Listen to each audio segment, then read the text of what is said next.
if you Got on the stream. Mine is showing up on my own page, not Yeah, it yours. shows up on my page, but not. Do you have the hashtag? This is only following the hashtag, nothing Yeah, else. right now all I can see is the hashtag. So let's see. That's what it is. We're on? This Okay. is mine. All right, So so I submit a tweet to we're this. going to continue on with class, And back to mine. and we're going to talk now Correct. Well, about you the have to tweet on your concept own account, so of if you going click there. mobile. In this day and age, it's very rare the person who doesn't utilize and engage with mobile tools. And by mobile tools, obviously, I mean cell phones, but there's a lot of other, tablets, things that people have and take their, and want to get their information on the go. So having tools that only let you go sit at your computer and read them are almost useless to people who are moving. People go to work, they want to be able to keep up there. Maybe they're not allowed to use their work computer, so they're using their phone.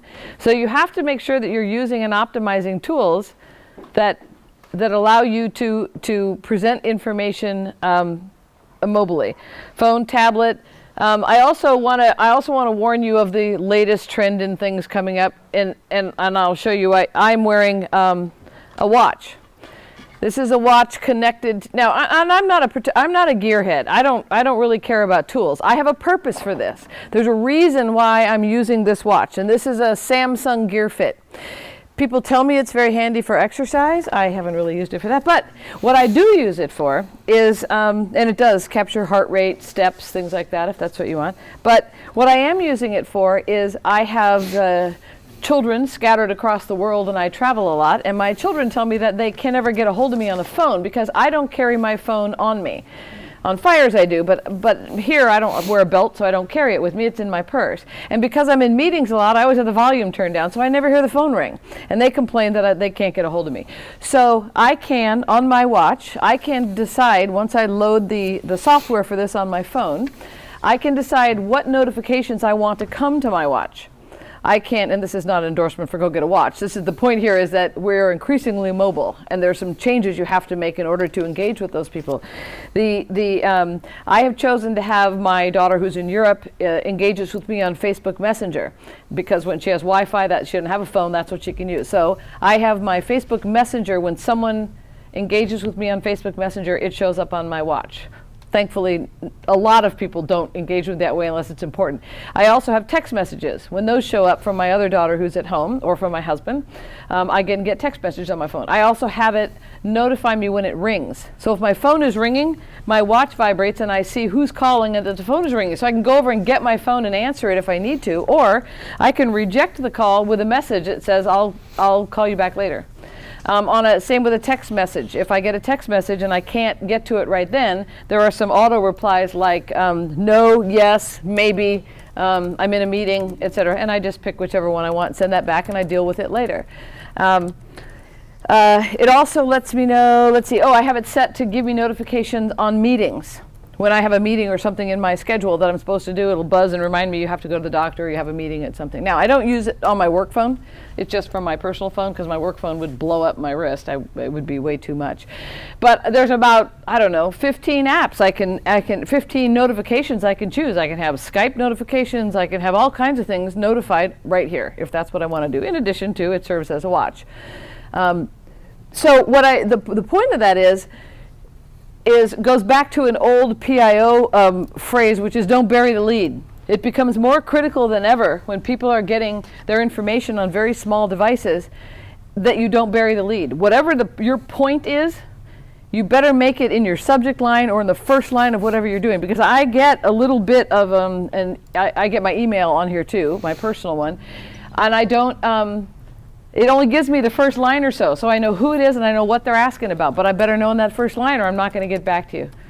So people are being notified of things, but you have to make sure that your lead is apparent. You have to be very good at putting your lead, because the notification systems are small, mobile. People are not reading a newspaper where you can do an entertaining first paragraph and then put your lead in the second if that's what you want. Don't bury the lead. You have to be more upfront about how you present information right away, because the window is much smaller. For the mobile PIO, make sure you have the right stuff. Okay, the PIO is more mobile now. And that means that you need to have, your Go kit has got to have technology. You have to have a smartphone. I've had PIOs on fire say, okay, now how does that texting thing work? I'm thinking, how do you be a PIO in this day and age if you don't even know how to text? I mean, you really have to keep up with the tools to be able to do the job well.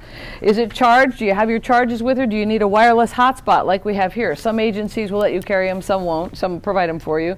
A mobile battery pack. You know those little batteries, you keep it, it's a little pack you keep charged, and then if your phone runs out of something, you plug it in. Often at disasters, you better have the car charger because all you have for power is what's in your car.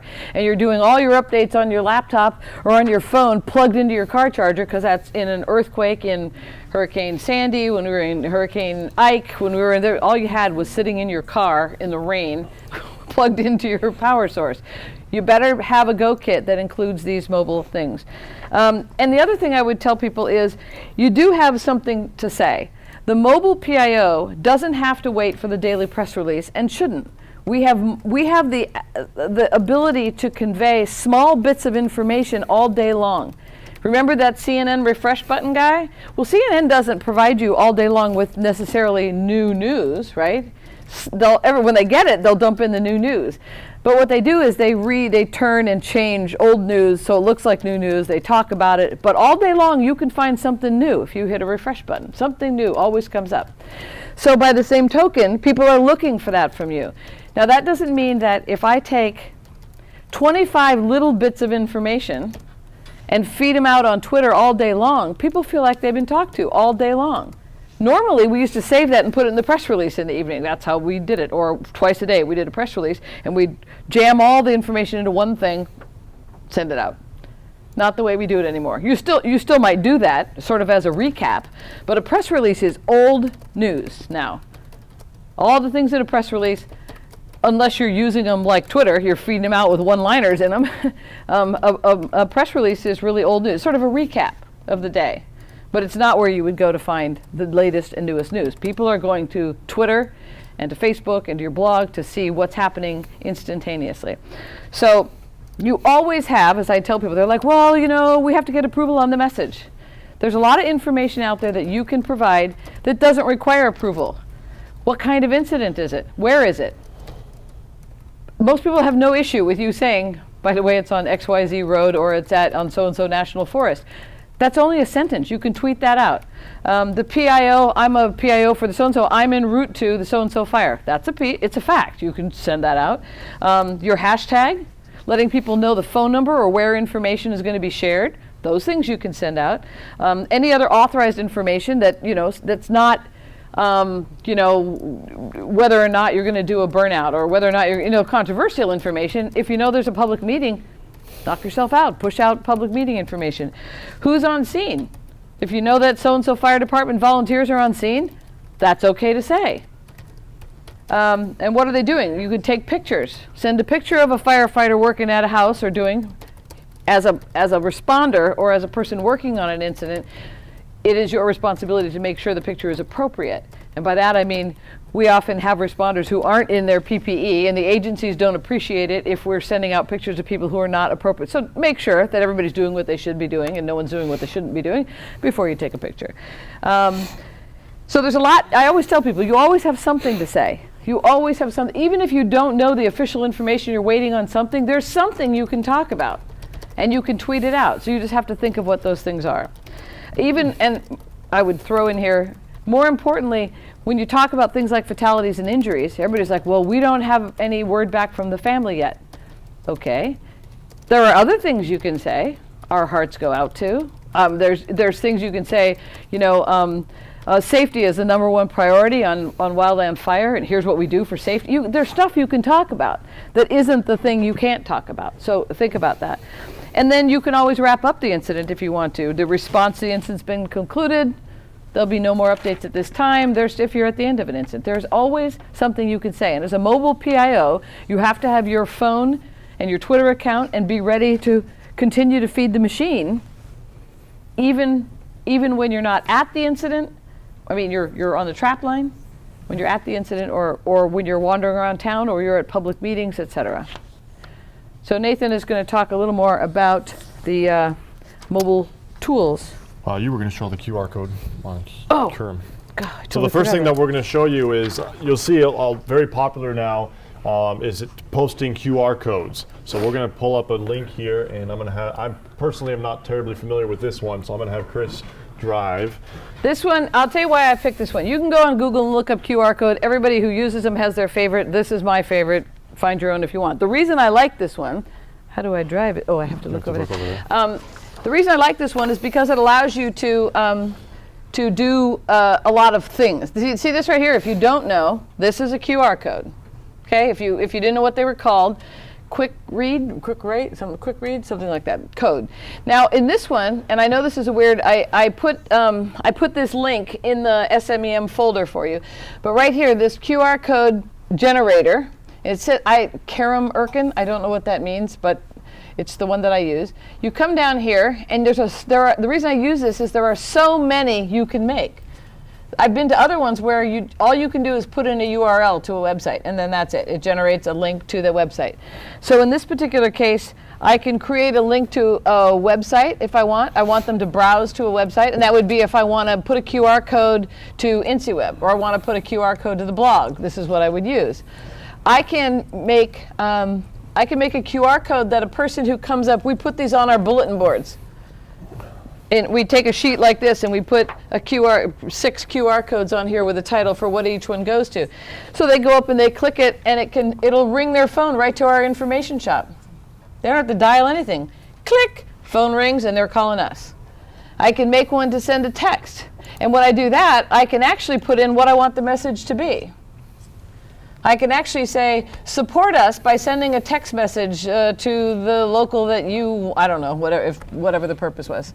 I can create the message so when they click on it, it automatically loads in their text software, whatever they're using, it loads the message and where we want it sent, and they just hit send.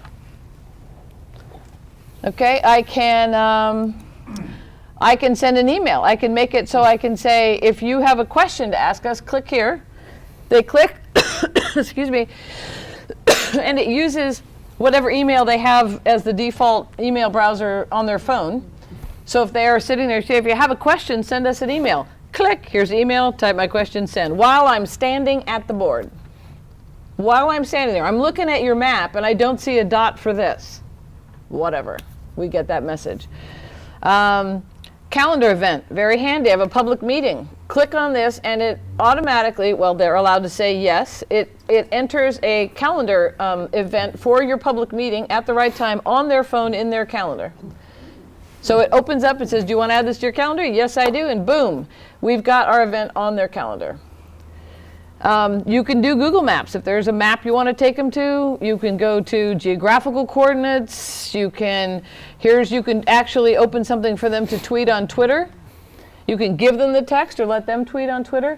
Now, not all QR code tools have all these options. That's why I like this one. Depending on what I want to do, I can do a million things on here. I love this thing. So, anyway, we're going to do a part of our practice after this is going to be using this and generating some. But in the meantime, we'll have Nathan come back and talk about the PIO being mobile, because we're covering how the public is mobile and needs to see these things, but the PIO as well. Okay, so what I'm going to try to demonstrate now is I'm not going to touch my computer, and other than to bring up a couple things so you can see what I'm doing, but I really just want to prove the point, which I'm pretty much sure everybody already knows, because I can use this device here to do everything we've shown you today, pretty much absolutely everything that we've shown you in the last 2 days with just this device. So I can post something to our blog. So I'm going to go ahead and bring up our blog on the computer here.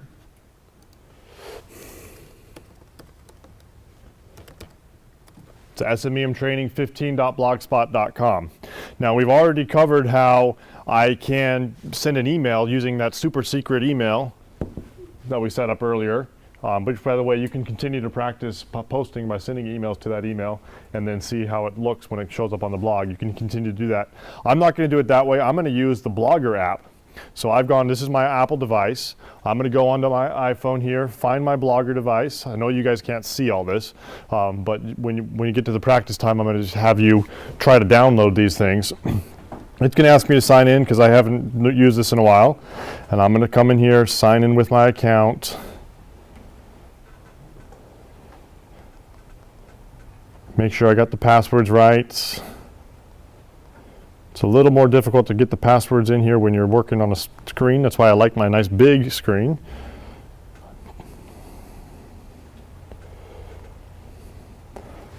I'm going to sign in. It's going to scroll for a little bit.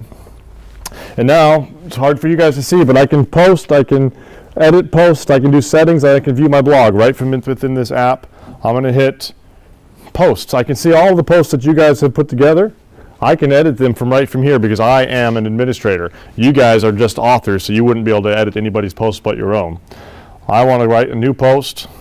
I'm going to say test post from mobile app. One thing that you really need to be careful when you're using mobile devices is autocorrect. If you are typing fast and you are in a hurry, your phone, I guarantee you, is going to catch on something that you didn't mean to type, and it's going to autocorrect to something odd and strange. And if you don't proofread before you hit send, that mistake is going to go live. So these are great for saving you time, but because it's saving you time, take the time to make sure you're proofreading. Can you shut off autocorrect? You can go into your phone settings and change autocorrect, change its settings to make it less sensitive, do all sorts of different things, and I believe that's going to vary by what phone you have.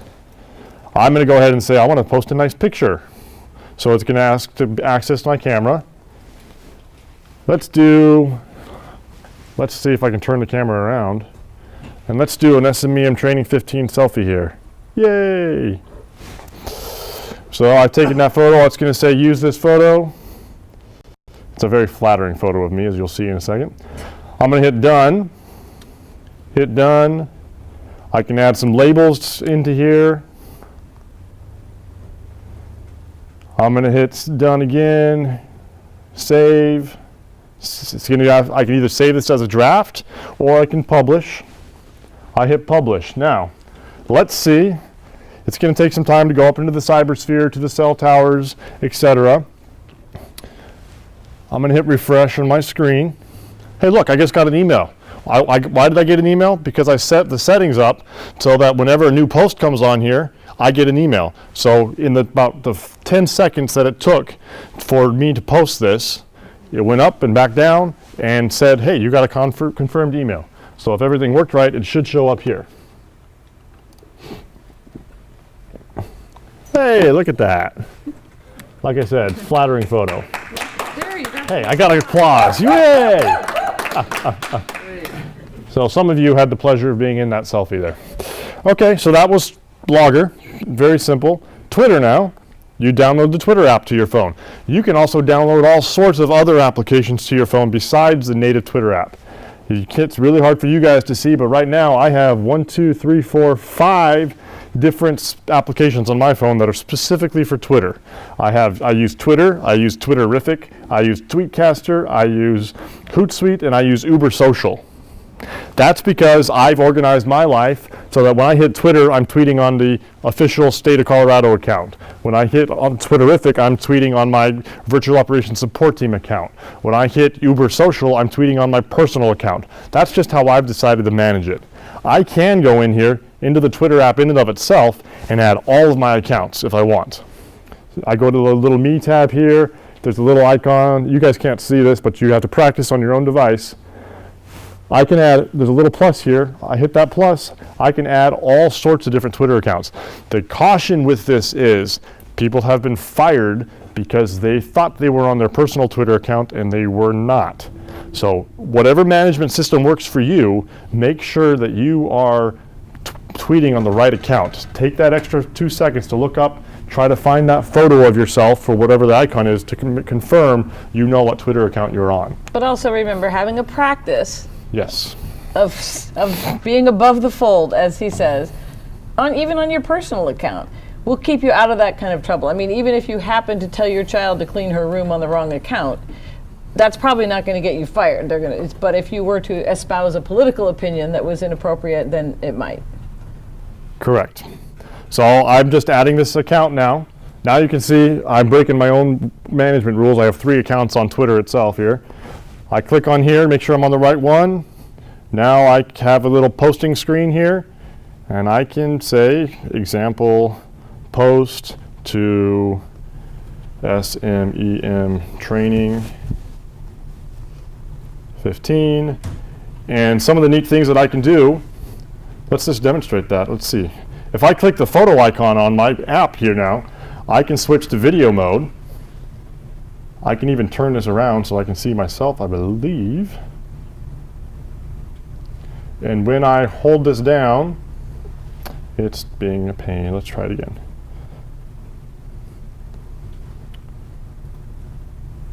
It does not, the video does, for whatever reason, is not wanting to work on my phone at the moment, which is sad because I wanted to demonstrate that.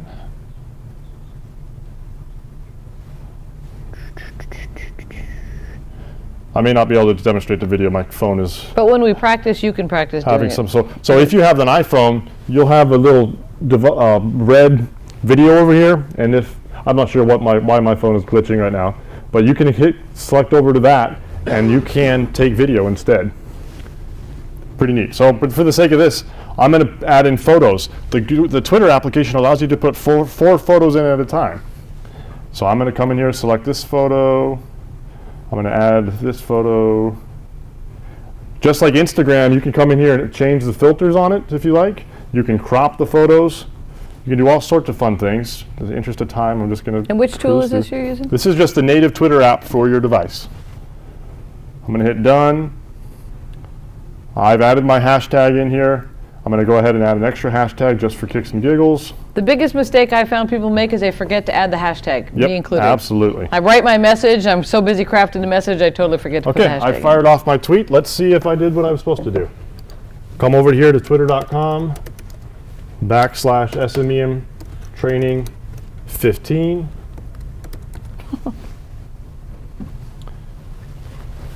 And it hasn't shown up just yet. In the left? That's not it on the left? This is what tweet I sent a little earlier. Let's give it a chance to catch up with me. There we go. It had to go all the way up to the moon and back. You know, I have to give it some time. Sir, question. Hashtag case sensitive, does it have to be? The question is, are hashtags case sensitive? Hashtags are not case sensitive. What will screw up your hashtag is if you put a space in between words or use any special characters. Some special characters might work, numbers might work. Like obviously we have 15 in here, that works. But any spaces is going to mess up your tag. When it comes to branding, I like to have, in this case, SMEMT capitalized because that's the brand that we're kind of sharing. So if it comes to branding, you might have issues with capitalization, but as far as the hashtag is concerned, doesn't matter. And I want to answer one more question that came online about QR codes. And I've heard about this. It's never happened to me, and I've never actually known someone to who this happened, but if people talked about it enough, it must have happened somewhere. That people will come up and when you put your QR codes on your bulletin board, and you leave the bulletin boards get left up overnight, and that someone will come in and replace yours with another one that the hashtags take you to somewhere else. So the answer is what we do on ours is we replace them every day. Every morning they go out with a new set. A lot of times because they get trashed or something else. But you want to be careful to, there are people who will hijack the system. So if you see something taped over yours, you want to move it. But the easiest way is to just make sure your PIO is going to the field, have a new one every day. And usually, we're adding things all the time. So we often have new things going out. But be cautious that, like I said, I've heard about it happening. It's never happened to me, and I've never actually known anyone to whom it actually happened, but it's talked about enough that it must have happened somewhere, but just be cautious. So while she was talking there, I just gave myself a photo for Facebook. So let's see now. Facebook is a little tricky when it comes to applications on your phone because you can have at least 3, if not more, applications that Facebook itself wants you to load.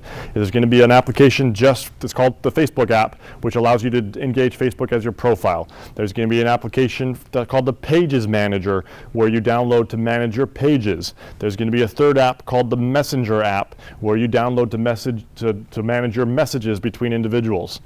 So that can get a little confusing. The good thing about it is, when you click on the Facebook app, you're dealing with your personal profile.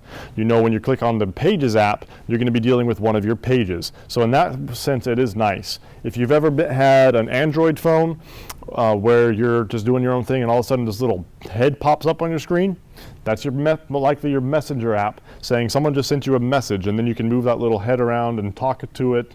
And if it's annoying you can take that, put your finger on that thing and drag it off, get it off your screen. That's an Android thing. So Facebook, you have at least 3 different apps that they'll want you to put on your phone if you're going to deal with Facebook pages as well as your profile. So just be aware of that. I went and used the Pages app to go into here, and if I did my job correctly, if I go into facebook.com/SMEMtraining15, notice how I didn't have to go log in or anything. I know what my account is. When you are on a fire, you are in an incident, and someone says, what's your Twitter account, what's your website, what's your email, what's your Facebook page, you should have that memorized. And if you don't have it memorized, you should have it on your business card. And if it's not on your business card, then on the back of your business card, you have a QR code that has all of it on it. Something to that nature. So if your Twitter handle is SMEMtraining15, your web address for Twitter is twitter.com/SMEMtraining15. For state of Colorado CO emergency, it's twitter.com/CO emergency. Get that ingrained in your head. I just forgot, he mentioned that, but that's a really important thing that I totally forgot in terms of the public being mobile. It's even too little to have them stand at your bulletin board to be able to get information. They need to be able to take it with them. So like he said, we always produce those little print it yourself business cards, break them into pieces. We have the actual InciWeb, the phone number, the email, the name of the team or what the fire, whatever it is, and how to get a hold of us on the front in sort of analog ways. On the back are the same QR codes we have on that the sheet that's hanging on the thing. You can get about 6, 8, even if they're small, they still work. So then we hand them to people. Even if you can't put them on the harder business cards, put them on a piece of paper and cut them up in pieces. They're a size that people can put in their wallet and keep with them, and wherever they are. The one thing I would caution is you need to print the QR page on back as high quality as you can. Because if the QR code's fuzzy, like you're doing the draft function, that goes really fast, the readers can't read them. So you need to do a higher quality on the QR side. But very, very handy way to let your mobile public have a mobile tool that they can take with them. So a QR code, the actual thing is just a little graph. The question is, what does the QR code look like? And we showed you earlier. She saw it. That is what it is. All it is a visual version of a URL. It's just, it gives you it takes you somewhere. Yep. So but it's put it into this little code.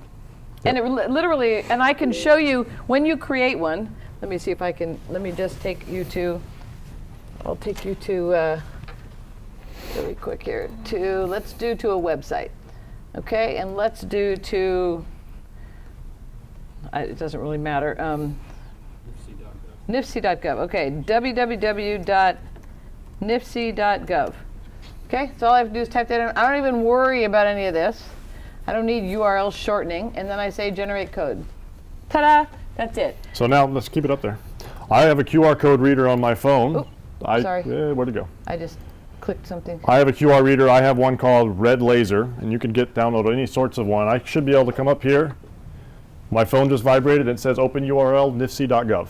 And we're going to practice that later. But when you finally generate this one, you right-click. It says save the image as, and then I can save it as a PNG file, which is fine. Cancel that. I can cancel. I can copy the image. I can whatever you want to do, and PNG is fine. Some of them let you save them. You could save them as JPEGs. In fact, I think in this one, in the earlier screen, I could set what I wanted the output to be. I could have it be JPEGs. And then I just copy it and I paste it in the document. Make sure you label them because they all look the same. You're not gonna. You'll have to click everyone to find out what it is if you don't quickly put the label on it and say this is to the Facebook page. There's nothing on it that will tell you that. So I mean, you can use your reader and tell what it is, but if you need to put the label on the card or on the flyer so that you know what it's taking you to. But very, very simple to generate. Okay. Yes. You just generated that one for NIFSI. Did it pull up the one that they already have, or did you just create? No, I created my own. The question was, when you created this, did it pull up a pre-existing QR code for whatever it was? And the answer is no. Every time you generate it, it's generating a brand new code. So if all of us here did the compact one, NFF. They'd all be different. They would all be slightly different. Yep. Yep. And it doesn't really matter. But the reason I wouldn't use the NIFSI one is because the NIFSI one's taking you where NIFSI wants you to go. I'm creating code that takes you where I want you to go. Maybe I want you to go to the PIO bulletin board on the NIFSI website, not to the NIFSI, whereas NIFSI takes you to the front page. So I can drive you exactly where I want you by putting in the URL. It doesn't matter how long the URL is. Obviously, you don't even see it, but it'll take you All where right, you so want. we'll But- come, yeah, I guess we well, can let's take some have of the the questions. We get the mic. While we're fielding those questions, I'm going to pull up the Facebook page here. While Chris was talking, I got somebody from church is trying to message me. Ignore that. I was able to issue this post from my phone while everyone was talking. Not only that, but I also updated our cover photo while we were talking just from my phone. So just demonstrating that, and you'll have a chance to practice that. Questions? How do you decide whether you're going to use a QR code or just use a hyperlink and just click on the link? Remember, I'm talking about the public being mobile. If my public is standing at the bulletin board and all I have is this, they have to type this in, right? They're going to have to sit there and go HTTP. When you use a search engine on or you're going to go to a website, you have to type it in, and you know that you can do that. Or you could just go click and it'll take you, and there's always a chance they'll get it wrong, and then we're like, well, what letter did I get? It didn't go to the right place, and I didn't have the. So we create the QR code so they don't have to type it in anymore. Remember, we're making this easier and easier to get the information, and there are apps that just like you go, click, and right there it says go to the browser, and it will open the page I want them to open without them having to type a thing. Something, Tom had some, do you have the mic? Or, yeah, which Tom? Tom and Tom at the same time. Just a quick one. The generator you mentioned is only for Apple products, right? No, No? anyone can I use it. couldn't find it on my Android. Oh, trust me, I'm all Android. You must have spelled it wrong. So if you go into the SMEM folder, there's a link in there. Just click on the link. Maybe you type, see, there's the problem with typing a URL. If you type anything wrong, a slash, a space, you miss a period. And remember, it's hard because your URLs often come underlined. So you can't tell if there's an underline on as part of the thing. So that's a QR code solves that. Joe.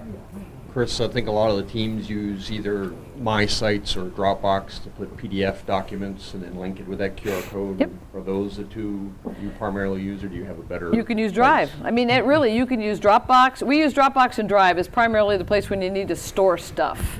Dropbox, a little easier in some senses that you can drop things in just as they are. It doesn't require you convert them or do anything. And actually, neither does Drive. If I want a Word document in there that nobody's collaboratively working on or a PDF, I'm just putting it in there in order to generate a public link. Both of them require that you tell them, do you want this to be made public or do you want this to be private? So you have to do the same thing. It's just a storage thing. So whatever you want to do. I find I could be wrong, but I think there's more room in Drive for storing things where they don't charge you. Although I have yet to hit my max on. I have hit my max on Google Drive. Personally, I pay about $10 a month and I get a full terabyte, which is a ton of storage. And the free looks like it's 15. The free is 15 15 gigabytes. And here's the deal. Whenever I recommend like someone on my team use Drive, and they do, they give me extra space. So mine keeps getting bumped up and I haven't bought anything. It's same on Dropbox. Whenever I say on the team, why don't you guys, and they open an account based on, and I send them a link to go open an account and then I get more space. So, if you want your PIO to have the most space, have the PIO invite all the people on the team, they open an account and you get all the space, which you're the one who needs most of it. So. Anyway, that's really neither here nor there. So I happen to like this particular, and if you go to the link, you won't type it all wrong. See, I should have created a QR code for the QR code generator, but I wanted you to know the address so you could. So for our we're going to transition into our practice time. We've talked about a lot this morning, and I know we kind of skipped over our Twitter chat fairly quickly. So if you're still catching up with the Twitter chat exercise piece, you still can follow through and answer those questions. You can also come on over here. Again, for those people who are listening online, if you're joining us for the first time, there is a shared Google Drive folder. It's at http://bit.ly/SMEM training15 / something / anyhow. I'll tweet it out to the SMEM training 15 hashtag again so that you have that link to the folder. Within that folder, there is a exercise checklist document, and that's what we're going through here in class. Right now we are on the Going Mobile section. So if you're looking for, we didn't even talk about, we talked about creating a QR code, but we didn't talk about any of the apps that actually read that QR code. There's a ton of different apps that are QR code readers that you can download to your phone. I threw a link into here. If you click on this, whether you have an Apple, Android, or Windows phone, you'll be able to get some ideas as potential apps that you might use to consider downloading. The link to the Karim Erkin QR code creator is right here. Again, this is just one option. You can create QR codes of many different creators. If you have access to Adobe software, you can create QR codes within InDesign. That's an option for you as well. But we want you to to go ahead and try to use this one, if you will. Make a QR code that links to a website, to a calendar input, to an email, to a tweet, to a text. Try all that out. Then when you're done with that, try to do what I did remotely here, just on your phone. Download the Blogger app, the Twitter app, the Facebook app, all those things, and try to submit posts from your phone. Pretend like you don't have anything else but that phone to communicate with. I was last night doing all sorts of things on our blog. I was getting rid of people's maps. I was updating things. I was communicating back and forth right from my phone here. So now is your time to go and explore and practice. For those of you online, if you have questions during the practice time, you can continue to send those to nemoteams@gmail.com. You can also ask those questions on the Ustream live feed, and then you can continue to share your experience and ask questions on the SMEM Training 15 hashtag. We will be doing practice time followed by a short break here locally, and then we will come back at 10:15 Eastern Time to start the next section on internal communication tools. With internal communication tools, we will be using Skype. So if you already have a Skype username, inside that shared Google folder, there's that rosters and links document, and you can help make this next session go fast if you take the time to go ahead and share with us your Skype username. But if you don't want to do that now, you can also do that during the next training period. With that, we will end this session on whatever the session was, Going Mobile, and we will meet you back here promptly at 10:15 Eastern Time.